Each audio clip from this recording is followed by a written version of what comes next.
Hello everybody. आज का हमारा टॉपिक नंबर 5 है नेचर ऑफ मैनेजमेंट।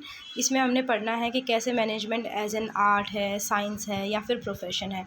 इन तीनों में हमारा कोलैप्स चलता ही रहता है कि क्या इसको हम आर्ट मानते हैं, साइंस मानते हैं या प्रोफेशन मानते हैं। तो चलिए इस टॉपिक को पढ़ते हैं। हाँ जी, तो मैनेजमेंट एज एन आर्ट, तो मैनेजमेंट को एक आर्ट माना गया है। क्या इसमें आर्ट के सारे फीचर्स फॉलो होते हैं या नहीं होते हैं, चलो वो पढ़ते हैं। फर्स्ट है existence of theoretical knowledge. Management में जैसे कि बोला जाता है कि इसमें हमने बुक्स वगैरह पढ़नी पड़ती है, थ्योरेटिकल नॉलेज लेनी पड़ती है। इसी तरीके से आर्ट में भी एक सिस्टमेटिक ऑर्गेनाइज स्टडी मटेरियल मिलता है जिसको पढ़ के हम किसी चीज़ को सीख सकते हैं, किसी आर्ट को हम सीख सकते हैं। बी पॉइंट है पर्सनलाइज्ड एप्लीकेशन। अब नॉलेज तो अलग अलग होती है, सभी की डिफरेंट होती है, वो पर्सन टू पर्सन पे डिपेंड करती है कि कौन कैसे अपनी आर्ट को दिखाता है। एक म्यूज़िशियन है, वो अपने म्यूज़िक को अच्छे से प्रैक्टिस करके ही तो वो गा पाता है। तो सब अपनी अपनी आवाज़ होती है, सबकी अपनी अपनी आवाज़ के हिसाब से वो गाते हैं। अब आर्ट हमारी बेस्ड होती है प्रैक्टिस पे और क्रिएटिविटी पे। अब एक म्यूज़िशियन है, वो जितनी प्रैक्टिस करेगा उसके सुर उतने ही अच्छे होंगे। तो प्रैक्टिस और क्रिएटिविटी जो बनाती है किसी को भी एक आर्टिस्ट। इसमें हम मेकअप आर्टिस्ट का एक एग्जांपल ले सकते हैं कि मेकअप आर्टिस्ट है, वो पहले थ्योरेटिकल नॉलेज भी लेती है, उसके बाद फिर वो उसमें एक अपनी अपनी स्किल्स के हिसाब से, अपनी क्रिएटिविटी के हिसाब से अपना कुछ यूनिक करके वो एक अपना आर्टिस्ट बन सकते हैं। इसी तरीके से मैनेजमेंट में भी क्या होता है कि मैनेजमेंट में हम बुक्स वगैरह पढ़ते हैं, अपनी क्रिएटिविटी दिखाते हैं और प्रैक्टिस और क्रिएटिविटी से हम इसको एक आर्ट बोल सकते हैं। इसीलिए मैनेजमेंट एज एन एक आर्ट है। तो चलिए सेकंड पॉइंट पे, मैनेजमेंट एज ए साइंस। अब साइंस किस लिए बोला जाता है मैनेजमेंट को, क्योंकि ये बेस्ड ऑन होता है, किस पे बेस्ड होता है, जर्नल ट्रुथ्स पे बेस्ड होती है। साइंस के जितने भी लॉज हैं, जितने भी फॉर्मूलेज हैं, वो हमने किस चीज़ पे निकाले हैं, वो हमने ट्रुथ के बेसिस पे निकाले हैं, प्रिंसिपल्स के बेसिस पे निकाले हैं, जिसको हमने अच्छे से टेस्ट किया है।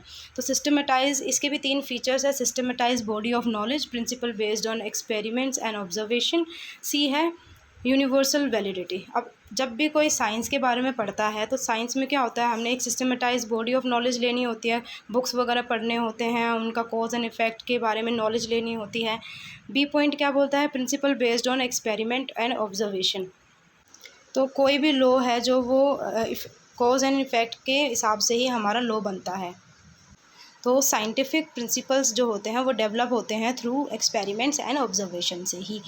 थर्ड पॉइंट बोलता है यूनिवर्सल वैलिडिटी। अब जो साइंस का रूल, हम ग्रेविटी है जो वो यहाँ इंडिया में इसको फील कर रहे हैं, इसको फॉलो कर रहे हैं, वही प्रिंसिपल, वही लॉ हमारा यूके में भी होगा, यूएस में भी होगा, अमेरिका, जापान में भी होगा, चाइना में भी होगा। तो सारे के सारे जो लॉज होते हैं साइंस के वो यूनिवर्सल होते हैं, वो हर जगह सेम ही रहते हैं।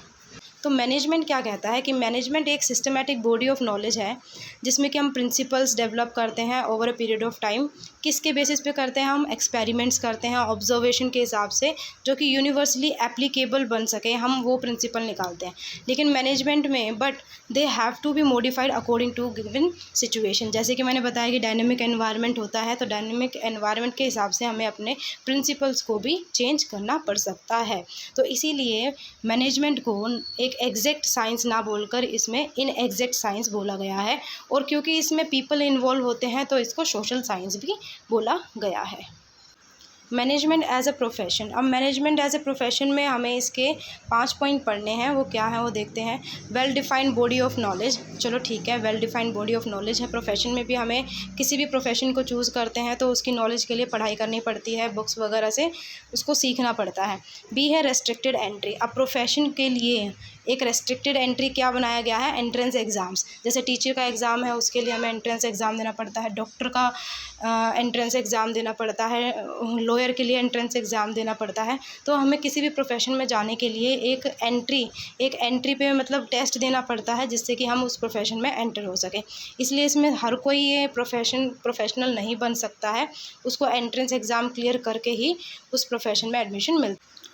अब सी पॉइंट बोलता है प्रोफेशनल एसोसिएशन, कि all the professions are affiliated to a professional association. कोई ना कोई उनकी एसोसिएशंस होती हैं जिनके अपने कोड होते हैं, कंडक्ट होते हैं, एंट्रेंस एग्ज़ाम्स होते हैं, जैसे कि आईएमए और आईसीएआई सीए के लिए होता है। डी पॉइंट बोलता है एथिकल कोड ऑफ कंडक्ट, जिसमें कि हमारे पास जो एसोसिएशंस होती है अपने कोड ऑफ कंडक्ट लगाती है जो इसके मेंबर्स को फॉलो करनी ही पड़ती है, इनके रूल्स वगैरह अपने होते हैं। ई पॉइंट बोलता है सर्विस मोटिव। क्या सर्विस मोटिव होता है प्रोफेशन का? यस, अपने क्लाइंट्स को सर्व करना एक प्रोफेशन का सर्विस मोटिव होता है। तो मैनेजमेंट को क्या माना गया है? मैनेजमेंट को हम प्रोफेशन मानते हैं, नहीं मानते हैं, ये हम इस लाइन से पता चल जाएगा। Management does not fulfil all the features of profession, क्योंकि वो सारे के सारे फीचर्स तो फॉलो नहीं हो पा रहे हैं। तो सभी फीचर्स फॉलो ना हो पाने के कारण मैनेजमेंट को प्योर प्रोफेशन नहीं बोला गया है। Thus it is not a full fledged profession like doctor और लॉयर। तो हमने आज की क्लास में क्या पढ़ा कि management as an art, management को एक आर्ट माना गया है। मैनेजमेंट को हाफ साइंस मतलब कि इनएग्जैक्ट साइंस माना गया है।